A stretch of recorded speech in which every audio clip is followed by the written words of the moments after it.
Thank you for tuning in to The Real Tea with T3. My name is Tesia Harris. I am the team leader of Texas Trio Team, and we are so excited that you're tuning in for today's episode. As we get started, we're going to go around and introduce everybody. So, ladies, who are you and what keeps you busy these days? So I'm Dr. Lisa Janeski. I am the developmental optometrist at Apex Performance Vision, where we help people with eye turns and lazy eyes and traumatic brain injuries and people who have trouble learning because of their eyes rehabilitate their visual skills so that they can be successful out in the real world. And I am Sara Patterson, and I am one of the vision therapists at Apex Performance Vision. I get to work alongside Dr. Lisa Janeski and get to be a part of all of the amazing things that we do there and help other people. And it's a really wild journey that how I was introduced to you. And I think that your story is so compelling and your business is so compelling to tell the world about, that anybody that is dealing with those conditions, that they have an avenue. So a lot of people don't know that my son was dealing with lazy eye, which is amblyopia. And after years of him growing up, and I had no idea that he had anything. He was a straight A student. He participated in sports. He was athletic. He was doing all that. And as he progressively got older, the school kept saying, like, you might want to have his vision checked and all that. Mm-hmm. And so when we did, they put this condition on him, and we did different therapies and did all that. And after a while, like, it just was the put a patch on it, put a patch on your eye and go through that therapy. And it was so discouraging to a 9-year-old at the time. And after years of going to different therapists, he was discouraged. His self-esteem was going down. His condition was overwhelming to him. I could see it, especially whenever 2020 happened and there was isolation and everything. It was going to virtual learning. Mm-hmm. When that took place as a parent, I had an overwhelming guilt of giving up and not knowing what to do. And so, I got online. I was like, in today's day and time, there has to be someone somewhere with the way that medicine is today that can help him. And I found you guys. And so I just, I want you to know before we dive into exactly who you are and how you can help people, that my family is forever grateful to each and every single one of you at your facilities at Precision and Apex. Well, thank you very much. We're really excited that we were able to make a difference and help him out. And we're trying to reach more families like yours who aren't aware that there are things that we can do besides patching. And it used to be that that's all we knew how to do to help people. But what we're seeing is that patching only has a temporary effect. So initially when people stop patching, at first their visual acuity, which is how well they could read down the eye chart, is better. But over time, they start to lose those benefits. So you end up going into this endless cycle of, okay, let's patch, let's stop patching, and you go back and forth. But really, it's a matter of teaching the brain, no, it's okay to use this other eye, and putting it in a learning environment where it can do that. So we're really excited to get the word out of, yes, there is hope. Yes, there are other things that can be done. And we were excited to get to do that for your son. Yeah. So can you kind of give everybody whenever you are working on, I guess we could dive into, how did you get into a field that was against from the traditional, way of thinking? Like, what piqued your interest in becoming and having these skills to create a program for these individuals that was against the traditional way of doing things? So growing up, I cared for a family where one of the family members was on the spectrum, and they had a lot of sensory integration issues, and just working with that individual was very, very rewarding. So I knew I wanted to do something in that realm, and I was initially pursuing occupational therapy. But then I took a course in sensation and perception my junior year of college and realized that I could get into it from that side of things, of course, perception is how you process the world, and vision is one of your major senses. So I went into optometry school knowing that my long-term goal was going to this more functional, this more behavioral, this more holistic route to help people who may not be able to be helped in a more traditional fashion. Yeah. So a lot of people, they start college and they have an idea of what they're going to do and what they're going to do with their career for the longevity of their, adulthood. And sometimes they'll make a pivot. Did you have any of those moments? Because it sounds like you went into it and you're like, that's what I'm doing from the get-go, and I'm going to develop my skills with this. So I knew I wanted to help people. I didn't know exactly what that looked like. And so my junior year of college was when I made that I had that aha moment that this is another way I could possibly help people. So I applied both to optometry school and to occupational therapy school. And it was a big moment for me when I made the commitment of, okay, I'm going to turn away from one path to follow this other one. And I was really nervous about making that decision. But 20 years later, I couldn't be happier. This is where I'm meant to be. This is God's path for me. And I'm very excited to have him work through me to help his children. I love that so much. Now, Sarah, what is your role? I mean, I know what your role is, but tell everybody, what is your role? Well, Dr. Janeski is the one that brings in the potential patients and does their thorough evaluations, and then decides if vision therapy is actually something that would be beneficial to them to help alleviate those symptoms that they're experiencing and just make life better for them.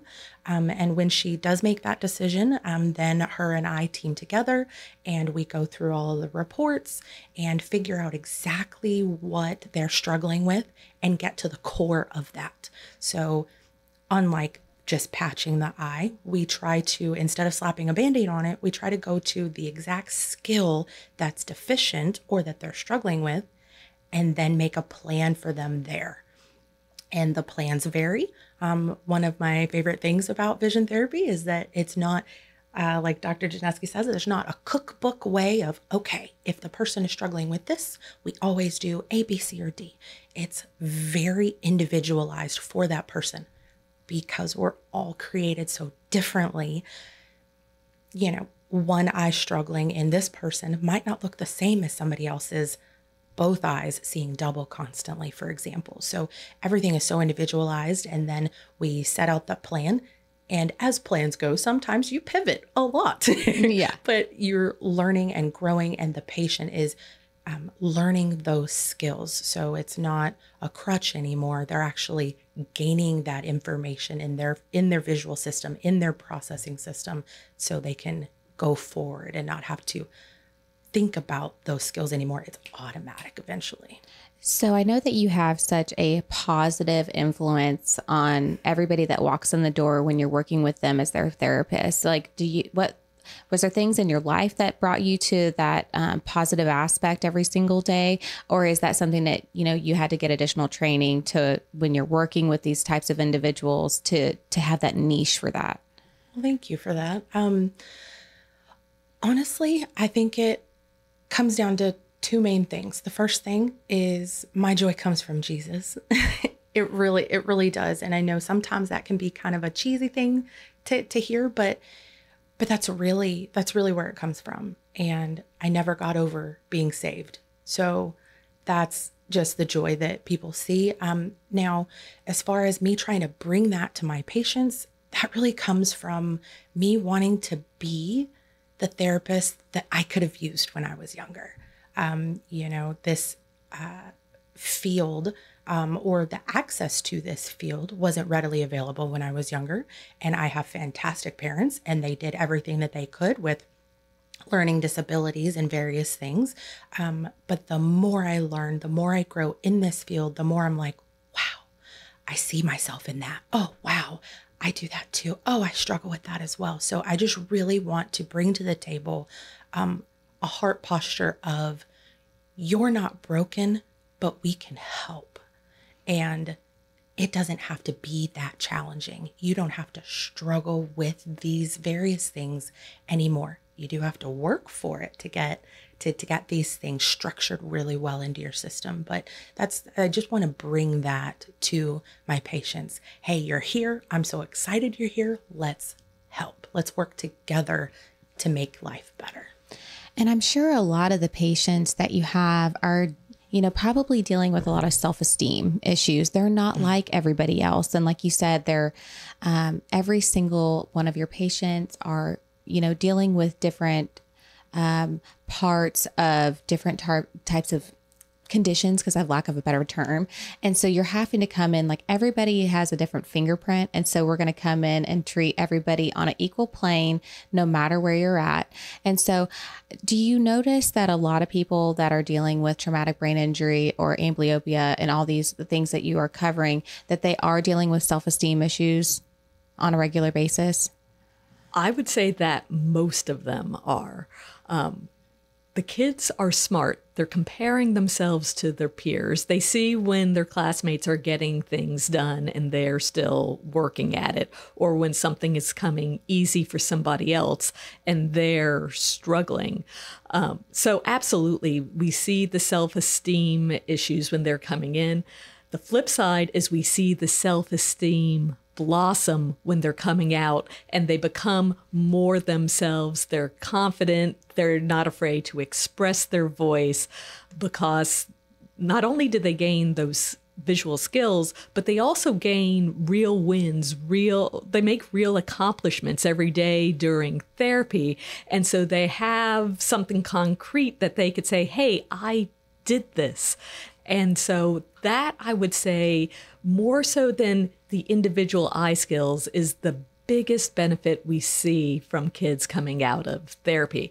And I also want to stress that with these kids being smart, it's not just that, they're aware of the other children around them, but a lot of them are legitimately very, very smart. You could have somebody highly intelligent that has visual skills that are holding them back. So a lot of times I like to compare it to somebody who's running with a rock in their shoe. Yes, you could get to the finish line, but you could get there so much more comfortably if you didn't have the rock in the shoe. And so our job is to remove the rock in the shoe. And as a result, things are a lot easier for them. They see the success.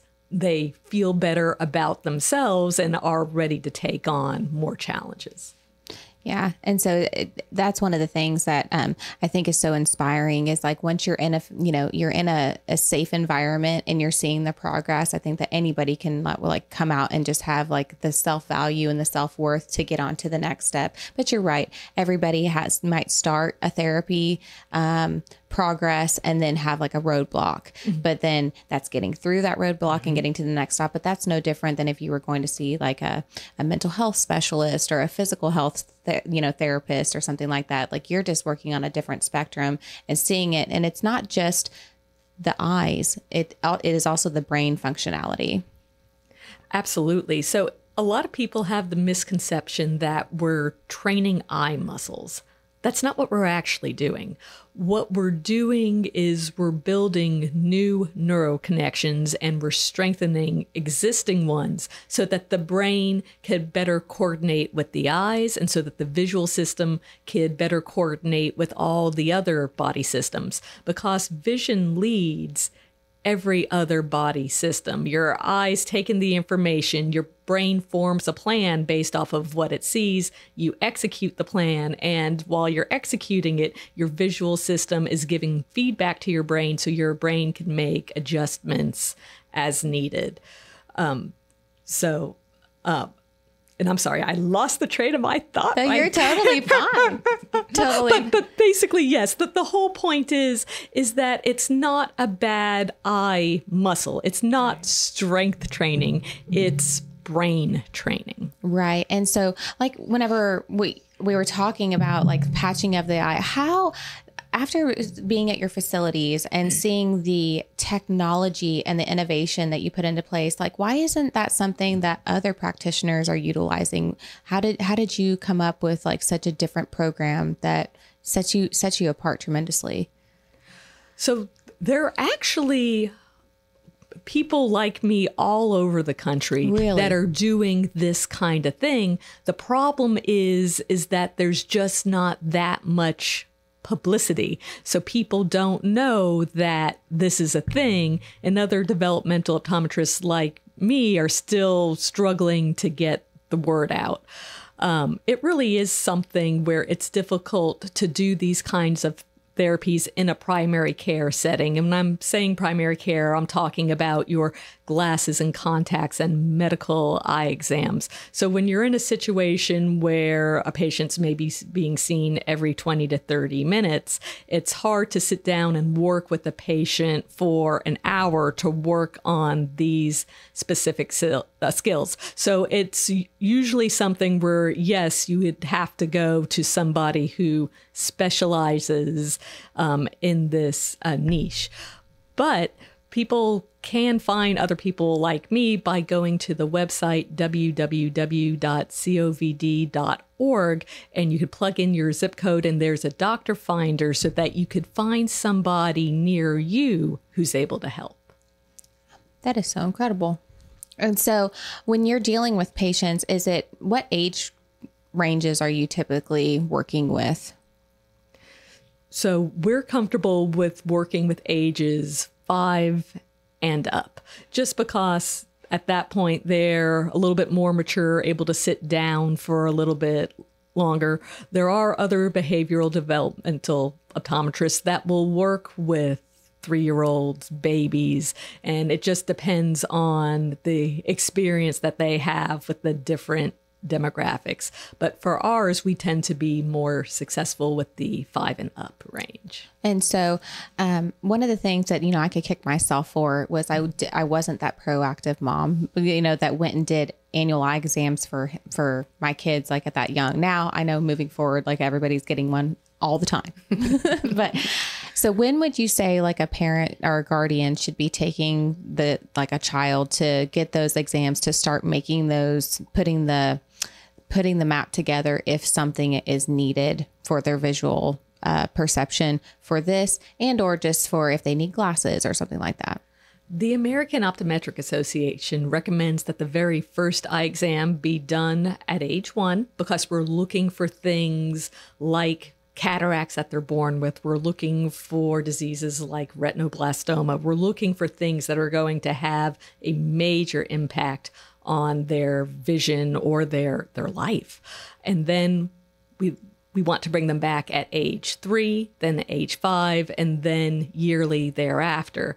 And I want to stress that a comprehensive eye exam is exactly that. It's a lot more comprehensive than what the child's going to receive going and having their vision screened at a school vision screening or at the pediatrician's office even, because what that screening consists of is checking to see how well they could read down a distance chart. And that's going to catch the people with nearsightedness. It's probably going to catch the people with astigmatism, but the people who are farsighted or have visual perceptual issues or have other things going on, especially if they have vision and learning issues, those screenings are not going to catch. In fact, visual screenings miss about 25% of people who actually have a condition severe enough to require intervention. So I highly, highly encourage everyone to get an annual eye exam to make sure everything is as it should be, because the problem is you don't know what you don't know.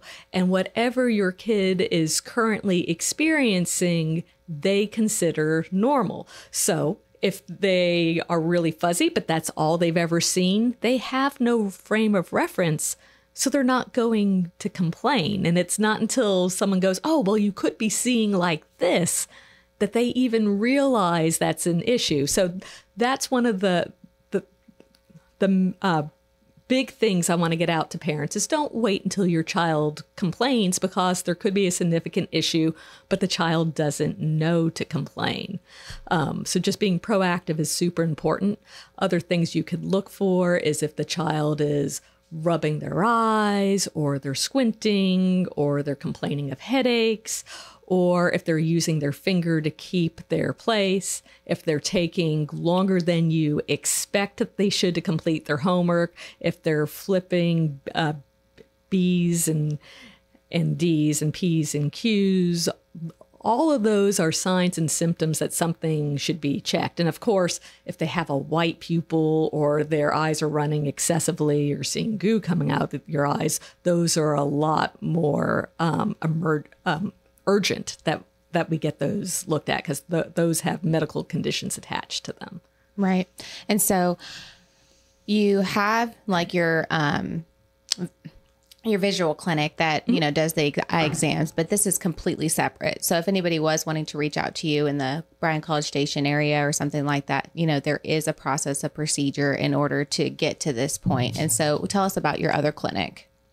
So the Precision Eye Care okay. So we do have two clinics. One is Precision Eye Care, which is our primary care clinic where we do glasses and contacts and medical eye exams. And that's a good place to start, because maybe the only thing going on is that the child needs glasses, and the reason they're having trouble learning their letters is they're farsighted and they can't see the letters on the page. So we want to rule that out, because that's an easy thing to fix, and it's something that can be fixed quickly.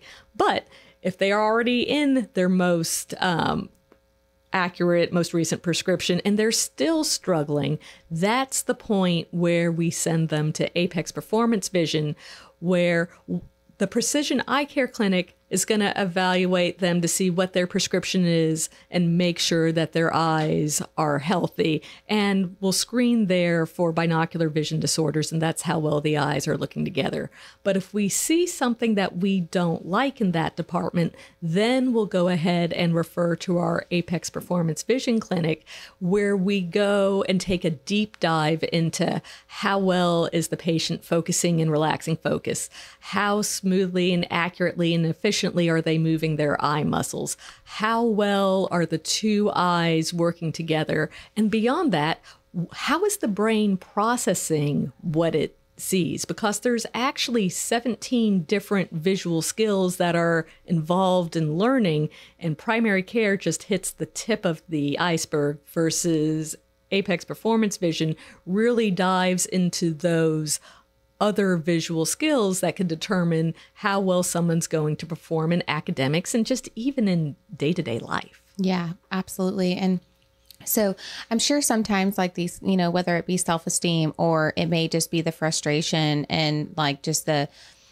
anger that some of your patients may experience, how are you like working with them so they can get their self-esteem up and make them feel better? You know, I know there's progress as the weeks, you know, and they're seeing the success and, you know, something they never saw before and now they're seeing it. But, you know, when they're having those difficult times, what are some things that you lean into to give them that validation that we can keep going?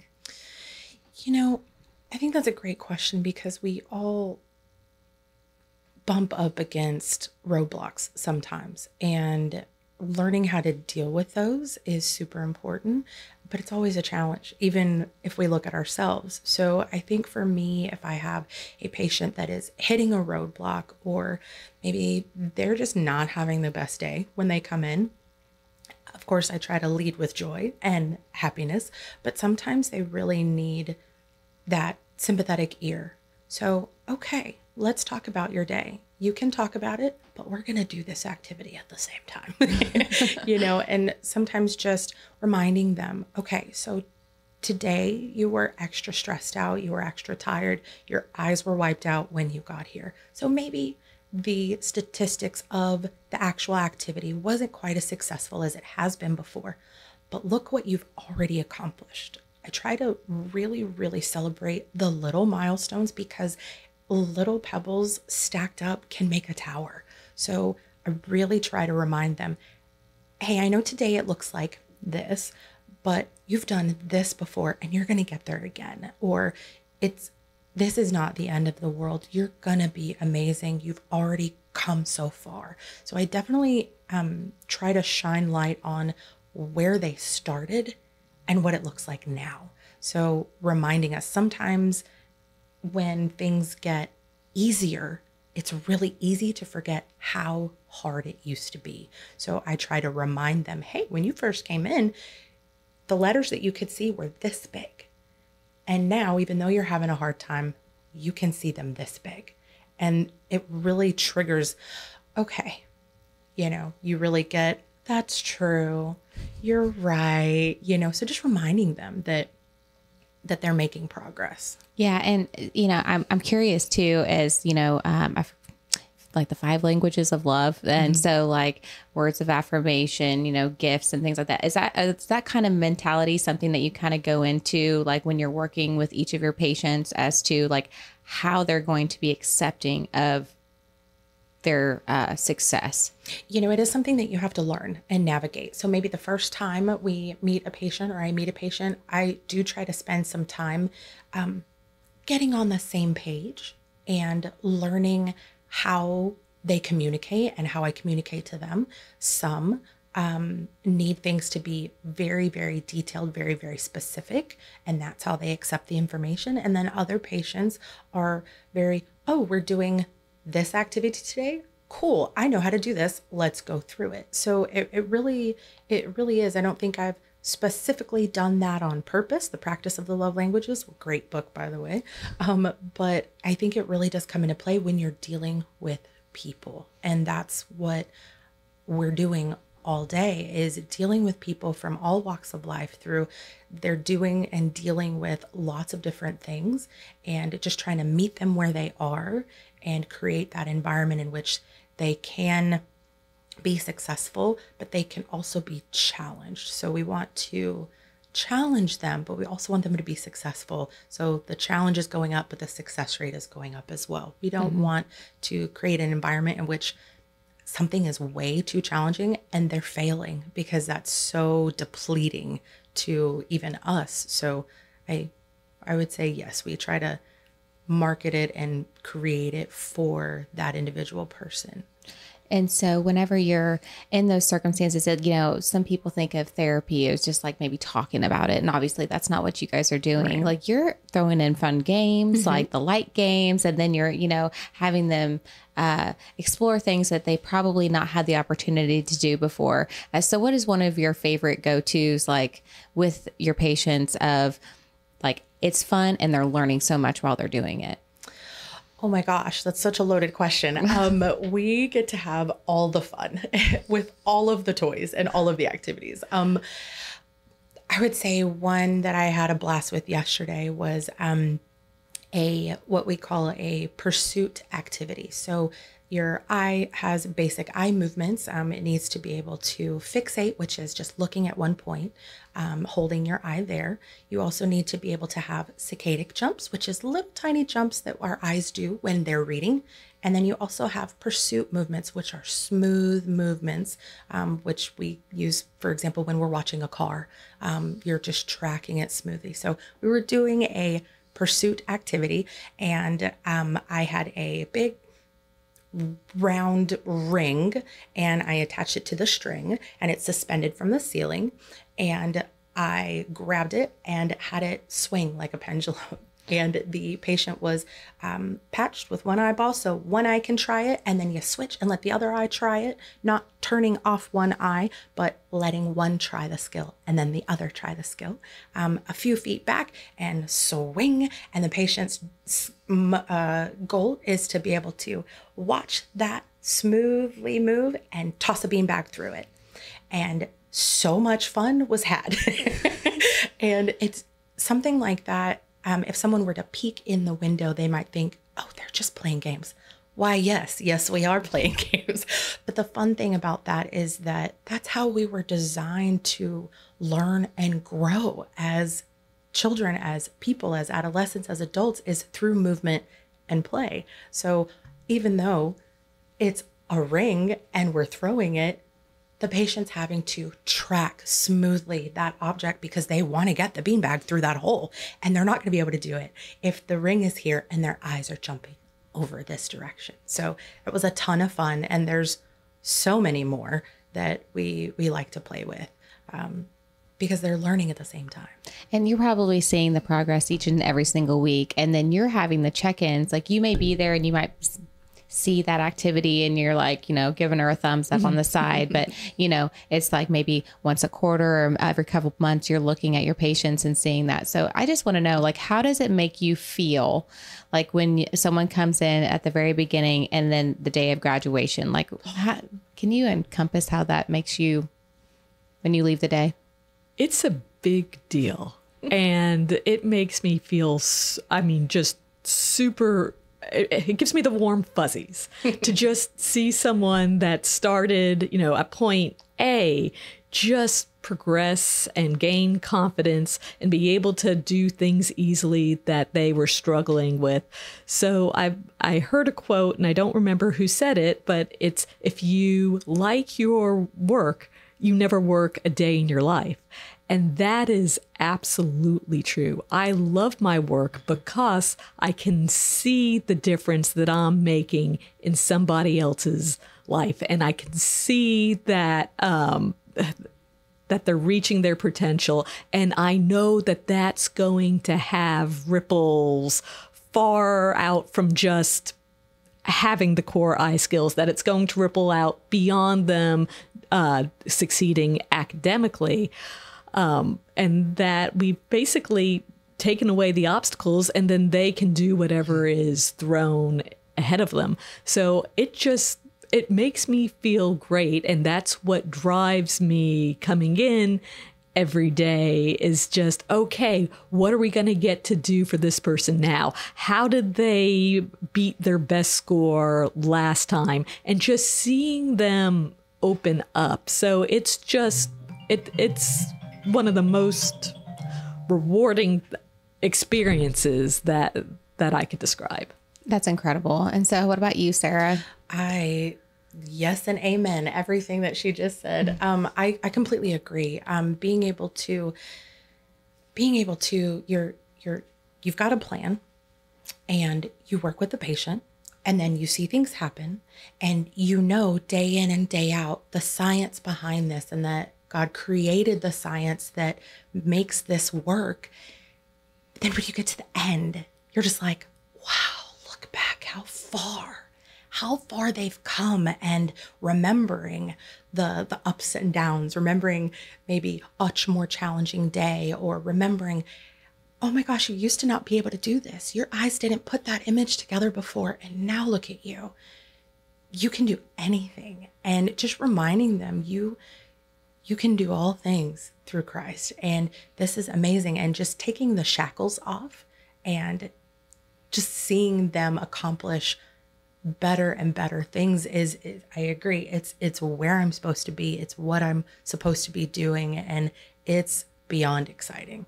It's celebrating every day, but at that very end, you're just like, oh my gosh, it's here. Look at what you've done. Like, and something I like to remind all of my patients is, you can do hard things. And just reminding them that, because I think in society these days, it's so easy to say, that's too hard. That's too hard. This is not easy for me. And that's true. But reminding them, you can do hard things, and I believe in you, and look at what you've accomplished. I love that. So remind me, how long have you been doing this? So Apex is 2 years old, but I actually started doing it out of the Precision Eye Care clinic. And because it blossomed, it's like, I need more space. I can't do this in a tiny 10 by 12 foot exam room. And now we've got almost 1,500 square feet where we have all the activities and all of the equipment, so we could make therapy just a lot better than I ever could, cornered in a little room. So 2 years at Apex, but it had been something that I had been doing throughout my time at Precision Eye Care as well. So probably about 7 years in total and counting. Yes, absolutely. So have you seen, I know there's so much technology and things that you're integrating into your evaluations and all that.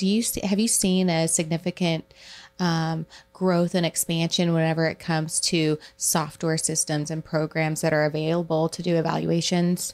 Oh, absolutely. And there's a lot out there. And so it's almost hard to pick and choose. Oh, what am I going to incorporate? But yes, we have things like a digital eye tracker, so we can watch and see what does a person's eyes do as they read a passage on a screen.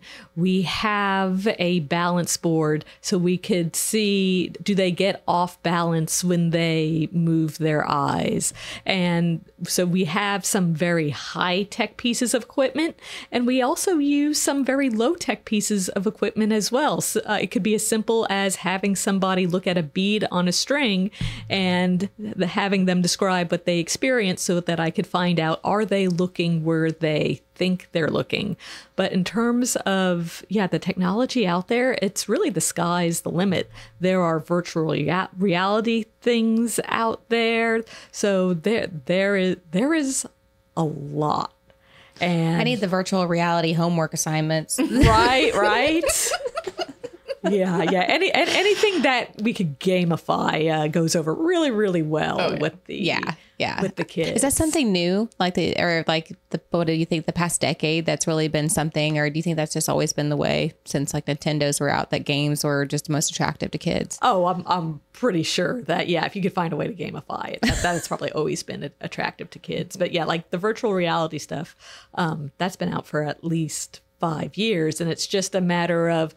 It's also a matter of balancing the technology to what's going to translate into the real world.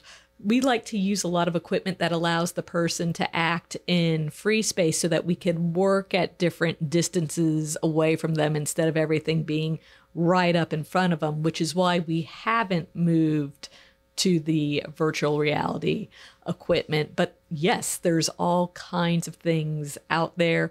We do have a piece of equipment that's a big, giant touch screen. That's a like 70-inch TV where they may see a moving chart that they have to follow with their eyes, or they see dots going around on a screen that they have to touch. So we try to make it as interactive as possible, but also we're very careful to make sure that the technology serves a purpose, and we're not using the technology for the sake of having something shiny, but it's something that's going to turn around and translate into the real world. I love that. So I wanted to ask, whenever you are done, and yes, there's amazing things that happen in your practice every day, and so you're going home, but on those bad days, whenever it's just been a tough, patient, or maybe technology wasn't working, or it just all seems like it's going down, what do you do to lean into, getting your mood back to a positive way of looking at things? I think it's just a matter of reframing the day. No, that particular thing didn't work, but in the grand scheme of things, it's not that big of a problem. And yes, we may have to make certain accommodations to make up for something not working, or we may have to replan a session because a patient gave us a response that was totally unexpected. So it's like, okay, let's regroup. That tends to not be as big of an issue because in order to address any particular visual issue, I have 20 different activities I can pull from to try to accomplish that goal. So we're not stuck. It's just a matter of being able to think on our feet, and our therapists are trained to be able to do so. And then if there is someone that had a bad day, it's also reminding them that, okay, progress looks differently throughout therapy. There are sometimes people will advance very quickly and then it will plateau. There'll be some people who they're moving very slowly and they're butting up against the wall, but once they break through, they just rise really, really quickly. And then sometimes what will happen is we'll have an upward trend, and then there'll be a dip and an upward trend and a dip, but then it's overall upwards. So it's letting the patients know, okay, don't set this expectation that it's always going to be a steep slope up. Sometimes there are hiccups along the way.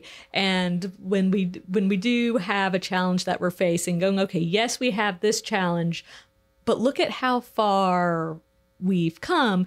And it's just remembering that, okay, when things do go wrong or it's a bad day, that's like 2% of the time. And it's easy to get hung up on that 2% and forget about the 98%. So I think it's just a matter of reframing and putting things into perspective. Yeah. One of my favorite quotes that I say, to myself and to my family or to people that I work with sometimes is, when there is an issue, is just to sit for a second and be like, is this going to affect me in a year?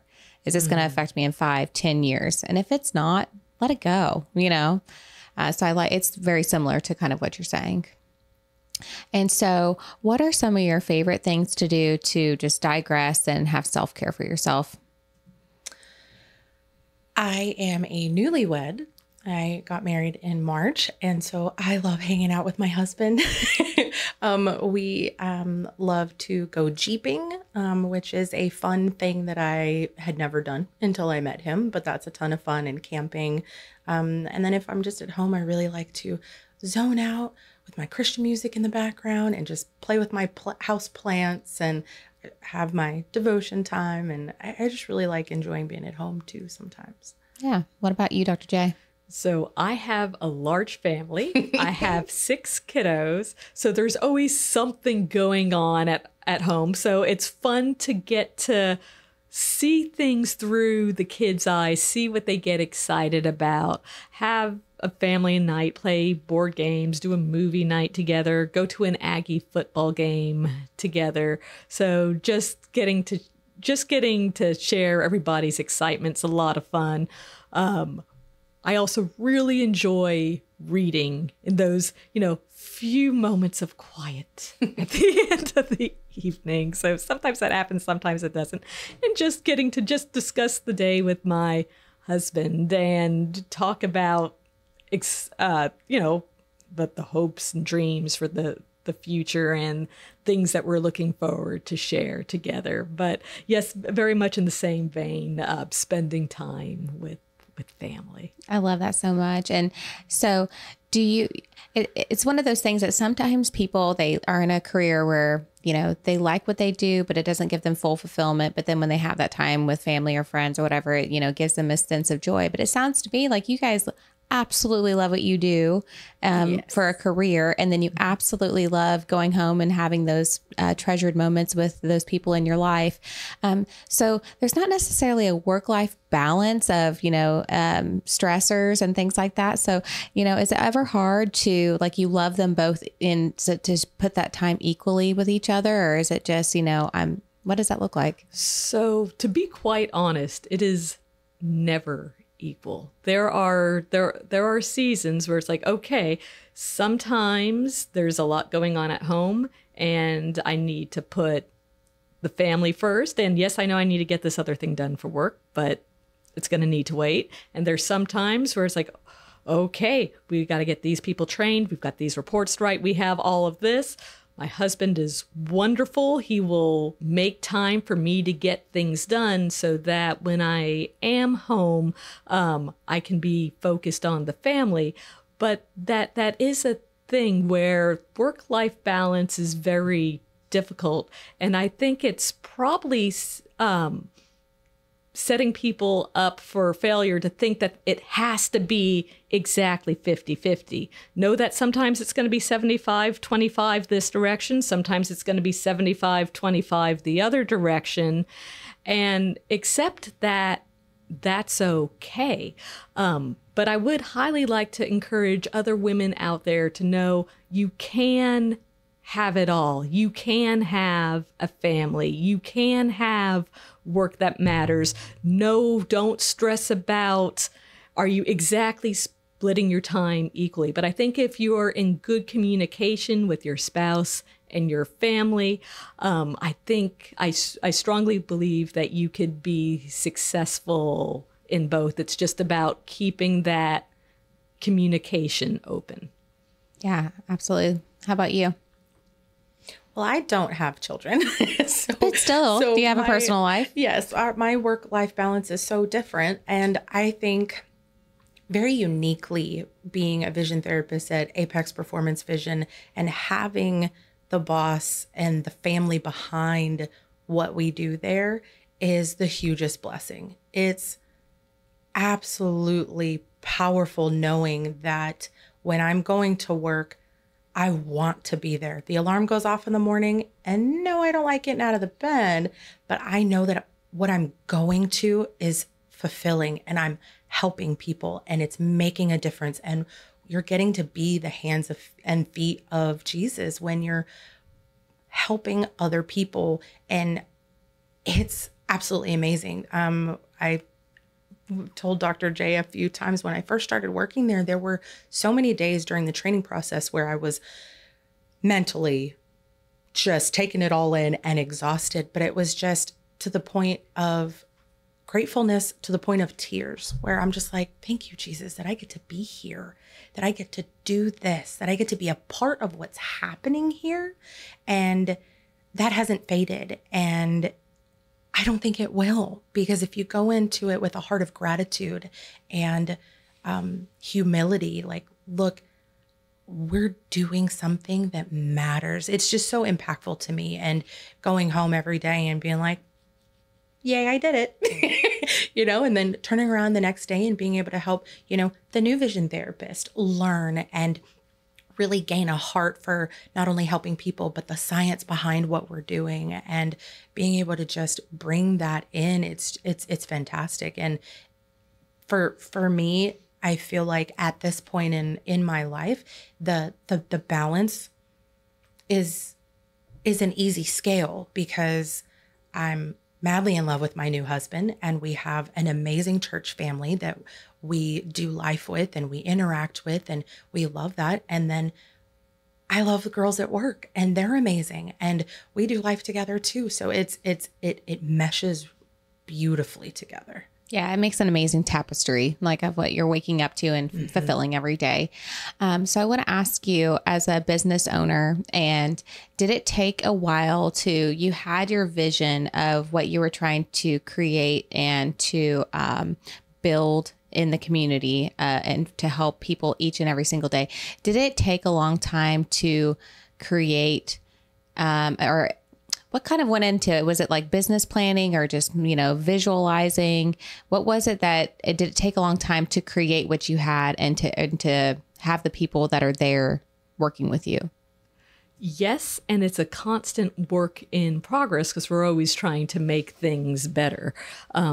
I started Precision Eye Care a year after I graduated optometry school, just cold. So the whole process of finding space, finding employees, it started off with just my sister and myself. We did everything at Precision Eye Care. So I answered phones, I sold glasses, did it all. And then I built that up, and it was probably over a good 10 years before it's like, okay, I've got primary care to where it needs to be. Now I can pursue my passion of vision therapy and neuro-rehabilitation. And then, so yes, it's the whole business plans, again, finding space, finding the right people for that, because it's a different group of people who fit in one practice versus the other, getting everyone trained up, figuring out what works for one business model versus the other, because there are a lot of lessons I can bring from one to the other, but some things are different just given the nature of the two businesses. So there was a lot of, well, let's try this, let's see how it works, and let's adjust. And I'm still adjusting, and I'm still learning, and we're learning how to grow, because what works with a one therapist clinic that does not work as well with a two therapists. And it's like, how do we grow in a way that's good for everybody? So, and as you could imagine, there's a lot of time involved, a lot of time outside of business hours, because those are hours spent seeing patients, but planning and strategy and all of that have to happen offline. So yes, it's been a very, very big project, but I'm very, very pleased with how everything is coming together. And I'm very proud of the culture that we've been able to foster. And I think that's been very instrumental to our success. So is there any time whenever you're dealing with something, you may have had something happen in your career that you were like, that was a really large lesson and I need to learn from that? And how did it impact you like today still? Probably one of the biggest lessons is learning to not be so legalistic, not just go, oh, well, we have this policy and this policy says X and just die on that hill. So I've learned that just being a lot more customer and patient centric kind of takes care of everything. If I take care of the patients, if there's ever a question of, okay, what should we do in this situation? If I make decisions based off of, well, what's in the best interest of my patient, things fall into place. So it took a little bit for me to learn how to kind of let go of strict policies and learn how to give grace, because I could tend to be a very black and white person naturally, but I'm still growing and I'm learning from those experiences. And I've found that things go a lot smoother, that both practices are more successful when I keep that mindset in place. Has there ever been a time in your, like, just in your life that you're like, something's impacted you so much, you're like, from now on, you know, this is how I'm doing things? All the time. I feel like I'm always trying to grow and learn. I think something super recently, because we have patients that are children and we have adult patients, I think recently, learning how to, in a new way where I hadn't had to before, learning how to direct certain things towards an older patient a little differently than I would a younger patient, and just how to project instructions and directions and convey messages over in a different way from one age group to another age group. So just learning, okay, that didn't work very well. How am I going to fix this and make it land next time? So whenever you're, you know, working together and you guys have such a collaborative relationship, and I'm sure that took a lot of trust and, you know, making sure that the right candidates were coming in to work with day in and day out. So is there anything like that you do for your staff, either Apex or Precision, that is just constantly, you know, keeping top of mind that they are valuable to you, or keeping that team collaboration together that you would share with other people that are entrepreneurs? Having team building, I think, is helpful to move people out of the work setting and into a more social setting where everyone can kind of let their hair down and people can get to know each other so that they could build their trust in each other. And then we also have at Apex, we have weekly meetings where it's okay, what all do we need to discuss as a group? Where I have meetings with the admin side of the practice, I have meetings with the therapist side, and it's what kind of problems can we solve together? And it is truly collaborative as opposed to authoritarian.